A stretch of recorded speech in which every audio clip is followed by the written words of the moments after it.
Shout out Big Steve. Shout out Michael Bisbin. What's up, everyone? We're back. It's been about 2 weeks since I've done the last early tease. Early tease UFC 313. Good time to come back to a pay-per-view. I haven't, If you listen regularly, I've been busy. I'm recently a married man. I've been taking the family out. That's come to Australia for the first time. All around the country, the minibus, and I got to rent a car, 8-seater. So finally excited to get back to it. Make some money, right? January, first time I ever lost in January, and first time I ever lost in February. I'm almost 2,500 down after 2 months, which has never happened. But all it is I just take it as something new to overcome after 6 years of gambling. So yeah, there's things in life that are going well. So for once, I'm not too focused on betting, right? All it is 1 March or 1 April of about 10 unit profit, and we're good. We're Gucci. So we'll get straight into it, right? Pirate, no one is up at 4 a.m. Eastern. Other than Pirate, of course. Thank you for listening, mate. Kiwi Brew, shout out Big Steve, shout out Kiwi. Real Dagans are always up at 4 a.m. I mean, I've got the Dagans in here, or the D-Gens. I've got the Kiwis, I've got the Aussies, and I've got the Euros. So it's a good time for me. It's almost 8 o'clock at night. Morning, Glimbot. So this is my favorite promotions this week. We have Octagon, we have KSW. I'm not going to talk about them. This will be another quick one. I'll just focus on the UFC for now until I sort out another Bet365 and I've moved some funds around. I'll just focus on the UFC for the time being. I've been here before. You just have to pivot. If you get limited, things happen. You have to pivot and just bet differently for a little while. So that's what I'm going to be doing.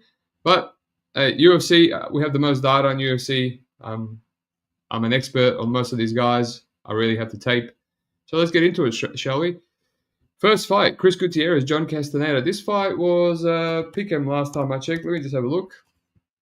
Went up in best fight odds, or fight odds, OI. See where we're at. But yeah, I mean, it seems like a competitive fight. All-made Castaneda, just his fight fell through with Douglas Silva de Andrade. I played him against Daniel Marcos. I hated myself, kind of forced it, and then absolutely zero value. Beat Kong Ho Kang, Gaffarov, Daniel Santos. I played Santos, so that was a good one. Played him against Johns as well. Yeah, let me see what this line is at. Pick'em, still is kind of pick'em. Let me check Bet365. Yeah, I mean, at the moment, I've got people liking both sides. There's the footwork and the leg kicks to like for All-Made Gutierrez, which it's worked against Castaneda before. And then you've got the durability and the power of Castaneda and the pressure, which Chris Gutierrez hates, and also the wrestling. So I feel like it's one of those ones who's going to get the game off first.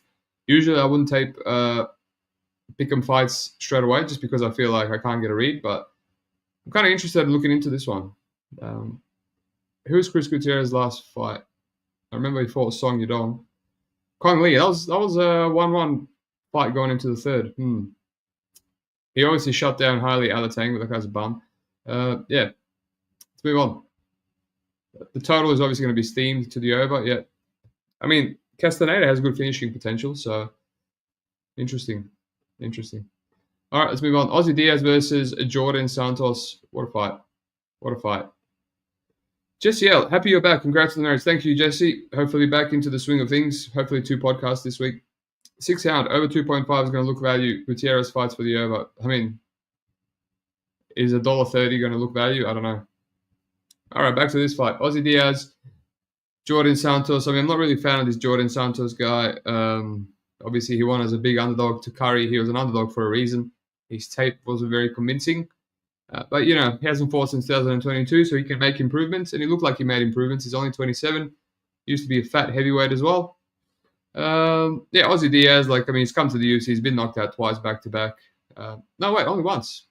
Why did I think he was KO'd before? Anyway, I bet fight ends in round 1. In that fight against Zhang, that seemed like a setup. So I kind of have to... he's got power and he's chinny, but I have to reevaluate Djorden Santos at minus 200. Not really feeling it, man. Not really feeling it. He's got a good takedown defense. He's kind of like a technical striker, but he's got some of these split decisions against, he's a decision machine. So if he can't knock out Ozzy Diaz, it could be some value on Diaz. The total already looked at. Under 2.5. Slight chalk. Seems a little bit generous. But we'll see. We'll see. Mairon Santos, Francis Marshall. Obviously, Santos, massive favorite. Makes sense. He just came off a knockout in his debut. There's some hype on the kid. Marshall is not that bad, man. Like, taping Gomes just recently for the last fight against the Hada Emil. Francis Marshall almost beat him too. Split decision, had a big overhand right, landed in round 1, and then took his back. Like, having a split decision to Dennis Bazookia, not a really good look, but yeah, he's decent, man. He knocked out Marcelo Rojo, beat Dennis Bazookia. Yeah, I don't know. I mean, it's a dog or pass. Maybe it's not. This is pre-tape. Maybe Mairon is special. Maybe he's improved a lot. Who knows? But let's see what the under is. Plus money. Interesting. All right. The lads talk about Ankalaev in the main event. We'll get there, lads. Take it easy. Alex Morono, Carlos Leal. Huge favorite line on Carlos Leal. Interesting. Coming off a loss, a robbery. One of my most painful robberies. Did so much tape on that fight. Considered like multiple units on Leal as a dog. Luckily I didn't. They robbed him blind. But yeah, he's a beast. He should really knock out Alex Morono. Morono has, just always been okay. Good gatekeeper, but anyone with some power and physicality should really beat him. I actually thought he beat Daniel Rodriguez, but he didn't. Wasn't he like... Oh, he was the underdog there. Yeah, I mean, he's barely squeaking by Court McGee. If he didn't finish 2 means, that would have been a sweat. Getting knocked out by White Santiago Ponzinibbio. He had a little good run, against White Cerrone, Zawada, who he couldn't knock out. Mickey Gal. Yeah, this is just bad level of competition. But ultimately, yeah, man, I mean, just comes down, can Carlos Leal knock him out or not? That's the only way to play this fight, in my opinion. What's the total? Probably 1.5. The over 1.5 is minus 200.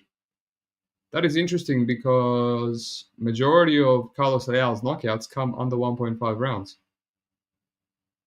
He is extremely durable though, so it's probably, not probably, it's definitely KO reliant on Leal. So maybe Leal round 1 or Leal round 2 KO is better, but I don't know. What is it again? Plus 160. Okay. That's probably going to move, but not anytime soon because everyone's sleeping. Glimbot thinks Leal decision. Might be a contrarian take.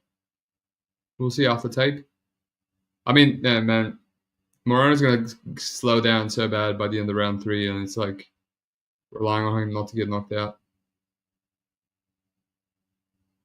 Where we at?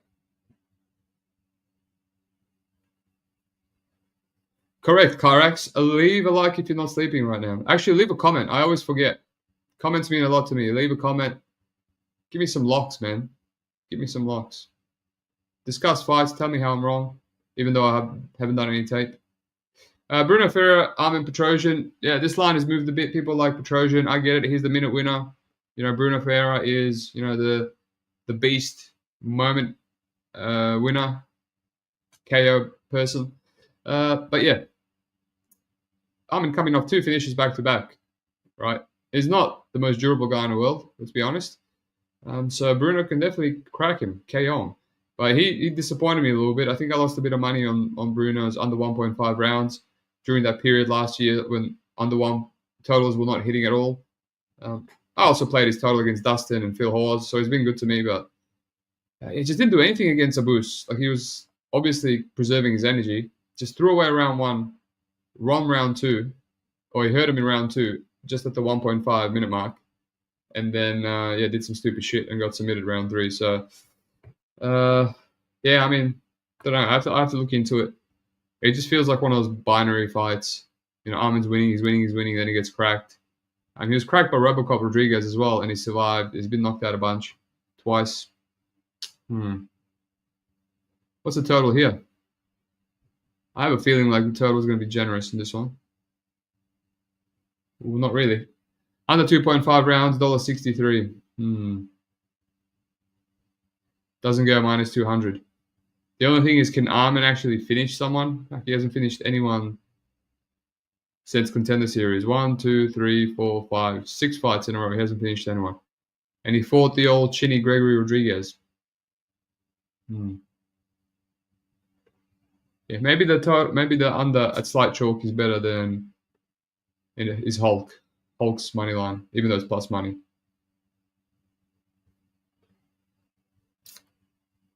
Pirate wouldn't touch Petro with a 10-foot pole after tape.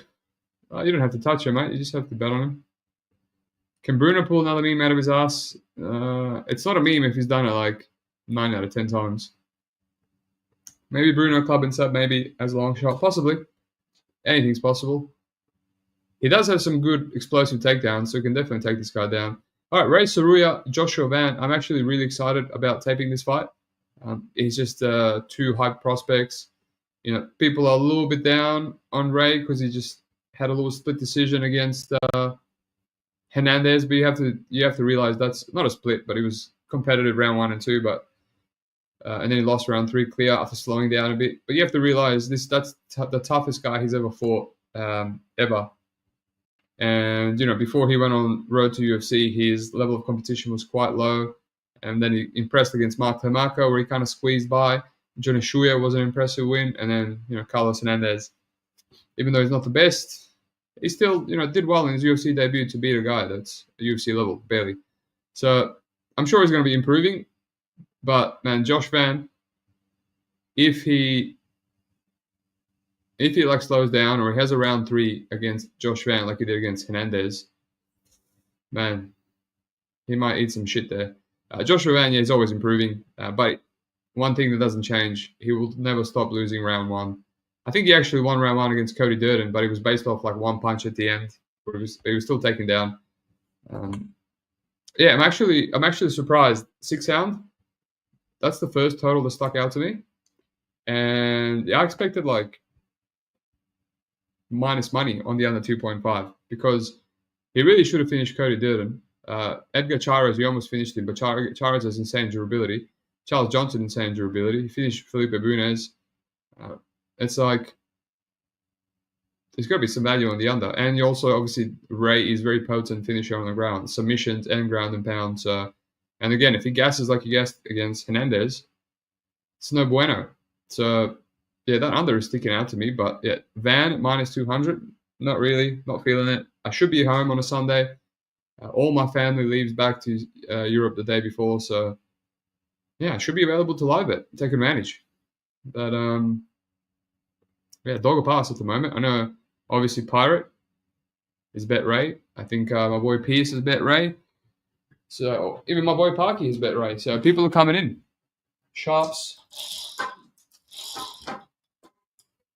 peeps are coming in with Rei money. So, yeah, I've got to say, dog or pass.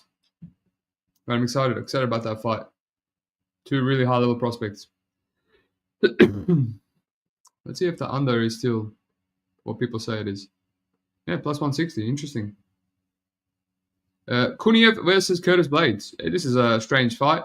Kuniev making his UFC debut of Contender Series, nowhere near the ranking, fighting a number 5 guy in the division. So, yeah, what to make of this? I know someone that's already played Kuniev in the Discord. Not much of a name, but a relatively sharp guy. I know he plays semi-decently. I respect when he shares something. So I guess I'll look into it. But, yeah, Kuniev doesn't really have much power. He's more like a grinder. Will he be able to grind Blaydes? Don't think so. He did finish Hugo Cunha on Contender Series, which that guy's a bit of a bum. Yeah, I guess it does kind of seem a competitive fight between grapplers, 2 durable grapplers that might stand on the feet. Hopefully, Rizvan has improved his striking some more because Curtis Blaydes has underrated striking, underrated power too. So, yeah, I guess it's a dog or pass. Curtis Blaydes doesn't really strike me as someone that I would parlay. I used to parlay him all the time. I used to parlay him back in the day, man, against the Santos, Shamil, Gutierrez, Alistair Overeem, Mark Hunt. But he was just fighting all these like washed heavyweights with no ground game. So it was like a good run of just hammering him. But yeah, a total. I assume the over is going to be absolutely juiced or chalked, I should say. Wow, this fight is trending to the under. Under 2.5 rounds is a chalk. Well, who finishes who here? Very interesting. Very interesting.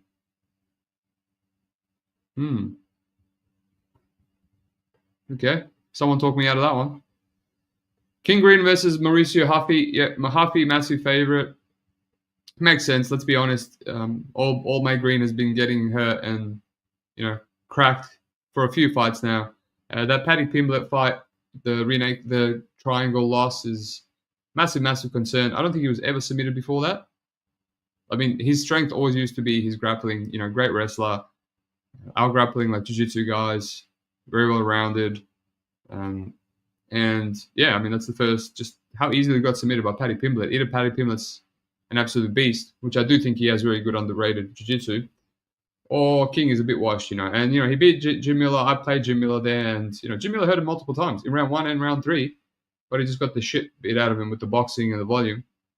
But I didn't like to see that. Obviously, he got killed by Jalin Turner before that. Got hurt by Tony Ferguson.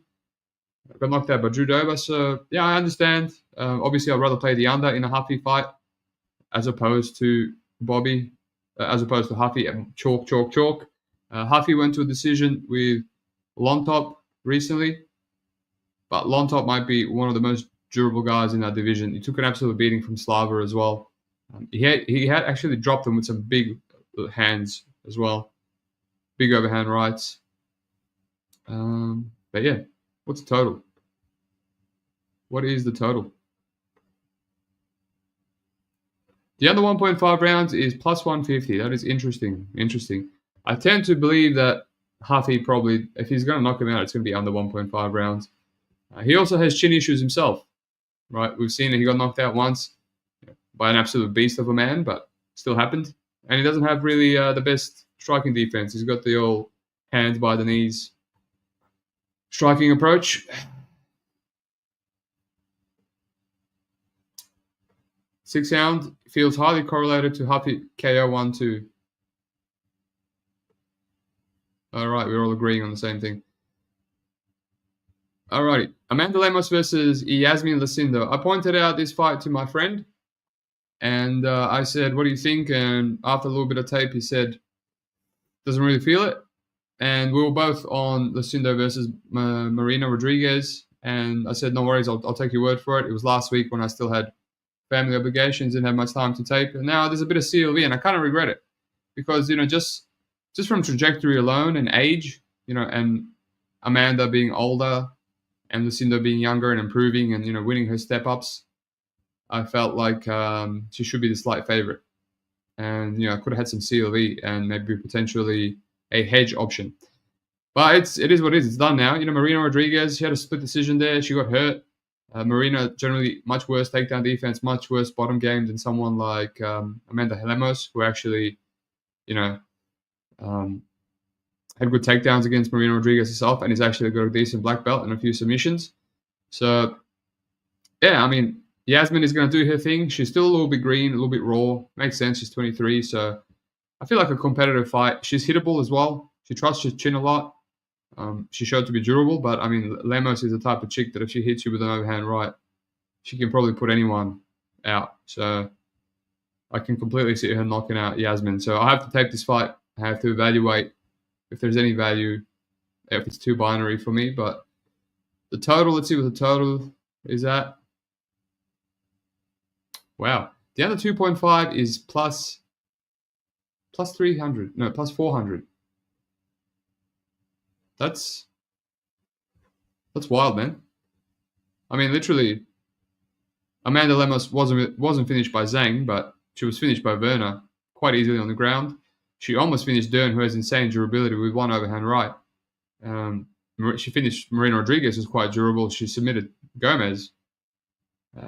She was easily submitted by Jessica Andrade, which there's a bit of a theme here with her submission defense. It's so crazy that Weili Zhang didn't submit her or finish her. I had like so much money. I had my last bit of money on this account, and I just like threw my bankroll on it, and it's just fucking retarded. Just MMA doesn't make any sense. But then she gets finished by Werner and Andrade easily. Weili Zhang has like 25 minutes of top time. But yeah, the under has to have some value here, man. I think Iasmin submission is live, and I think Amanda Lemos KO is live. So yeah, got to look into that one. Six Hound thinks Lucindo is square. It could be, mate. A chalk now. It could be. Lemos, Daniel Mofo, shout out Daniel in the Discord.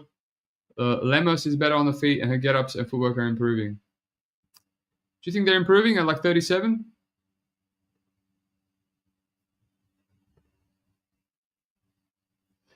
Sorry, Karas. I think it's actually plus 200, not plus 300. My bad. I mixed up my American odds. Yeah, Amanda Lemos is 37, dude. All right, that's an interesting one. Jalin Turner versus Ignacio Bahamondes. This is the only fight. I'm lying, not the only fight I've taped, but the only fight I've sat down and started taping properly with multiple fights both ways. And yeah, very interesting. A lot of similarities. It's almost identical reach, 75.5, if not identical. They can both fight. They're both 6'3" at lightweight, which is crazy. They both switch stances, primarily fighting southpaw. They're good kickers. I will say Jalin Turner seems to have better striking, and I will say a better chin. But Ignacio Bahamondes has better cardio and more heart. Like, he has no quit in him, but he does get wobbled a lot easier. And there's potential here for Jalin to get absolutely to run through him. He also has a submission game, has a lot of guillotines, a bunch of rear naked chokes, which Ignacio has been submitted before. He seems to be a bit of a fish out of water, although he is improving his game. He's much young. I don't know if he's much younger. What do we got for age here? I know. I think Karax as well pointed out in my Discord that Jalin has no good wins in the UFC. Obviously going through Brock Weaver and Josh Cooper, but I mean, they're decent. They're decent. You can say the same about Ignacio, Trey Ogden, Giagos, Manuel Torres, Rongzu. They're similar. Sure, Turner has fallen at like big hurdles against Moicano and Dan Hooker and Gamrot, but there's Gamrot and Hooker split decisions back to back. It's forgivable. The guy has definitely been tested. So yeah, I mean it's pick'em, but it does feel I do lean like Jalin Turner might have the early edge here, and then obviously later on, Bahamondes might be the side, maybe like a live bet, because Jalin Turner and his decision equity is just not the greatest, honestly. He has a little bit more equity in round 2, but then it just falls apart. He falls apart. But Bahamondes, people need to remember that he has those durability issues. Just because he hasn't happened in a few fights, doesn't mean they're gone. And he is still hittable. Manuel Torres was hitting him, but he's an absolute retard. He's just coming in, getting pull counted, rushing in. So, yeah. Jalin Turner will pass, but I think the under 1.5 correlates. So let me have a look. I think I was surprised. Yeah, the under 1.5 plus 155, man. Big plus money. And both these guys have been under. Moicano really should have been knocked out in under 1.5. And Bahamondes, who's not really the best finisher, finished Giagos and Manuel Torres in under 1.5 recently. So, and he was also hurt by Ludwig Klein. He was also hurt by Ludwig Klein in round 1. So yeah, under 1.5 could be the thing for me here. All right, Justin Gaethje, Rafael Fiziev rematch. Short notice for Fiziev jumping in instead of Hooker. Some people have already bet Gaethje in my Discord circles. Not Gaethje, pardon me. Fiziev at slight chalk. I get it. I was on him at minus 200 the first time. It was a shit bet. I was kind of tailing a few people. It felt like one of those ones. Don't overthink it. It's a pay-per-view. The favorites always win, even if it's a close fight. And I do feel like Fiziev was a little bit robbed, honestly. The decision didn't really make too much sense to me. But props to Gaethje. He did well in a pure striking fight against a high-level striker that's younger than him. So, now it's a little bit closer, but Fiziev is still the slight favorite, despite him losing the first fight. And despite him coming off a knee injury, and not fighting in almost 2 years. So, yeah, there's that. I never thought he was amazing. I thought he was a bit one-dimensional, Fiziev, and he obviously slows down a bit in round 3, which is when Justin had his best round. But taping the first fight, I'm not really, don't know, I'm not really rushing to play the chalk on Fiziev. I see people saying Fiziev can make the adjustments here better than Justin can. But I don't know, man. I don't really feel it. It still feels like a very competitive striking fight. I feel like people have underestimated Justin before, like against Dustin Poirier, for example. I played him there as an underdog, and he just killed Justin. Like, if you're going to strike with Justin Gaethje, he's one of the best guys in the division. Obviously, Max broke his nose, and then it looked like a complete wash for the rest of the fight. But yeah, man, it just feels competitive. Feels competitive. It feels like a high-level fight. And, after taping the first fight, I've just kind of not seen anything I like. I don't know. Will I see something by taping the Gamrot fight and Max Holloway versus Justin Gaethje? I know it looked like shit. So, yeah. Let's move on. Move on to the main event. And people are talking about this fight. I've seen people playing both sides. Alex Pereira moved to tiny favorite. And now he's fighting Magomed Ankalaev, which, thank goodness, this is the fight that makes the most sense in the division. Not Khalil Roundtree, not, a third fight with Jiri Prochazka. And, yeah, no tape. But I know these guys extremely well, man. I mean, 6 years ago when I was about to quit betting before I even started, I was sick of having the best reads and constantly losing. And I said, all right, just stick to one bet per card. I remember I hammered Ankalaev versus Dalcha Lungbula, and I was sweating because it was kind of competitive, and Dalcha kind of hurt him across the ear, back of the ear, with an overhand, and then he knocked him out, and I was like, hell yeah, profit, that's all that matters. But yeah, I bet on him so many times, Ankalaev, and then he just became a little bit too chalky, and there's a lot of fights where he's just very competitive. It was massive chalk against Jan Blachowicz as well, and shut the bed there. So, but without tape, I get it. I know some people are playing Ankalaev. I get it. I'm kind of leaning towards him as well. But he does get hurt, and we've seen him get leg kicked before. So there's that thing. He's obviously got the wrestling, but will he fight to his potential? Will he use it, but will he, separate himself? We saw Alexander Rakic take round 1 off him, and then almost take round 2. It was a 29-28 competitive striking fight. And Rakic, yes, he has a kickboxing background, but is he Alex Pereira? I mean, rhetorical question. He's not. So, yeah, pick and fight. I don't know. Magomed, I think Magomed has the age, the youth, potentially the durability, but I was surprised by the damage that Alex Pereira took from a fresh Khalil Roundtree in the first 2 rounds, and he didn't really fold. So maybe his chin is much better than at middleweight, because the 2 punches that he ate from Israel that rocked him, they really didn't look strong. So hopefully his chin's better now. But yeah, it's a weird fight. Kyrax, if Hank doesn't grapple, I'm going to jump. Well, who knows, man. He's saying he will. Then in the other interview, saying he's going to prove that he's the better striker. So I think you just have to shut out the noise, shut out the interviews, and just evaluate yourself. How much value would be on this line if he grappled? How much value would be if he didn't? And just go with that. What is the total? Ankalaev actually hits quite hard himself as well. So the over 2.5 rounds is chalky, trending towards minus 200, $1.63. That's interesting. 2 guys that are finishers. 2 guys that hit very hard. Yeah. No strong reads on the total, but yeah, basically what's sticking out so far, and usually what sticks out to me on early tees ends up being a play. So maybe the Ferreira under, maybe the Ozzy Diaz money line, Rei Tsuruya and the under, Huffy under, definitely the Curtis Blaydes over, and maybe Kuniev, I'll see. Lucindo Lemos is interesting, but yeah, we'll see. But yeah, other than that, under in the Turner. Yeah, we're gonna do some more tape, but leave some comments, like and subscribe, and yeah, I'll hopefully do another podcast later in the week.